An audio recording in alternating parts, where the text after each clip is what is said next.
एक बार की बात है। उदयपुर नाम के गांव में रामू और शामू दो आदमी रहा करते थे। रामू बहुत ही सीधा और शाकाहारी भोजन खाने वाला आदमी था, जबकि शामू मांस मटन खाने वाला मांसाहारी आदमी था। गांव के पास ही घना हरा जंगल था और उस जंगल में एक नदी भी थी। एक दिन की बात थी, नदी के पास मरा हुआ चूहा और मरा हुआ सांप पड़ा हुआ था। ही देर में शामू टहलते हुए जंगल में निकलता है और वो देखता है कि नदी के पास कुछ पड़ा हुआ है और जल्दी जल्दी नदी के पास चला जाता है।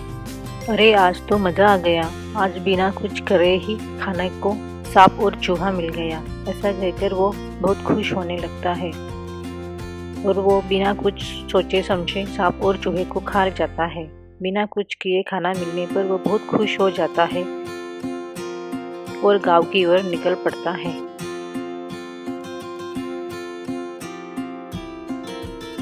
अगले दिन मरा हुआ सांप खाने से उसकी तबीयत बिगड़ने लगती है। उसे वायरस हो जाता है और वो बहुत जोरों से खांसने लगता है। और तभी सुनीता उसके पास आने लगती है और पूछने लगती है, क्या हुआ भाई, आपकी तबीयत तो बहुत खराब हो रही है। और शामू बोला, कल मैंने नदी किनारे मरा हुआ सांप और चूहा खा लिया, बस तभी से मेरी तबीयत खराब होने लगी है। मुझे तो लगता है मुझे कोरोना वायरस हो गया है। और गांव के लोग डर जाते हैं और कहते हैं, चलो चलो यहाँ से जाते हैं, नहीं तो ये कोरोना वायरस हमें भी हो जाएगा। और ऐसा कह के वो लोग अपने अपने घर चले जाते हैं। अगली सुबह की बात है। वायरस की वजह से शामू बहुत बीमार हो जाता है और वो मर जाता है। अगली सुबह जैसे ही लोग शामू के पास जाते हैं और देखते हैं शामू वायरस की वजह से मर चुका है। और रामू कहता है, शामू तो वायरस की वजह से मर चुका है। रामू खड़ा खड़ा सोच ही रहा था, तभी वायरस उड़कर उसके शरीर में लग जाता है। तब रामू सोचता है कि ये वायरस कहीं हमें भी न लग जाए और वो अपने घर निकल जाते हैं।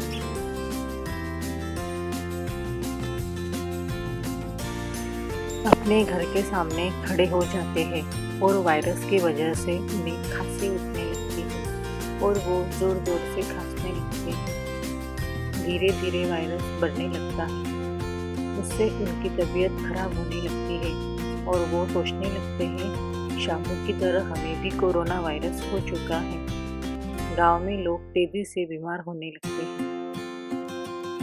तभी गांव में एक साधु बाबा आते हैं। लोग अपनी अपनी समस्या साधु बाबा को बताते हैं।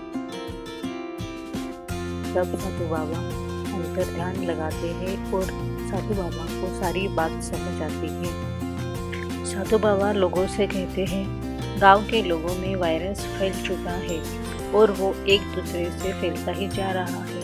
उसे रोकने के लिए साधु बाबा ने कुछ जादुई फल और आशीर्वाद देते हैं। उसे गांव के लोग खुशी खुशी वो फल खा लेते हैं और देखते देखते वो सब लोग ठीक होने लगते हैं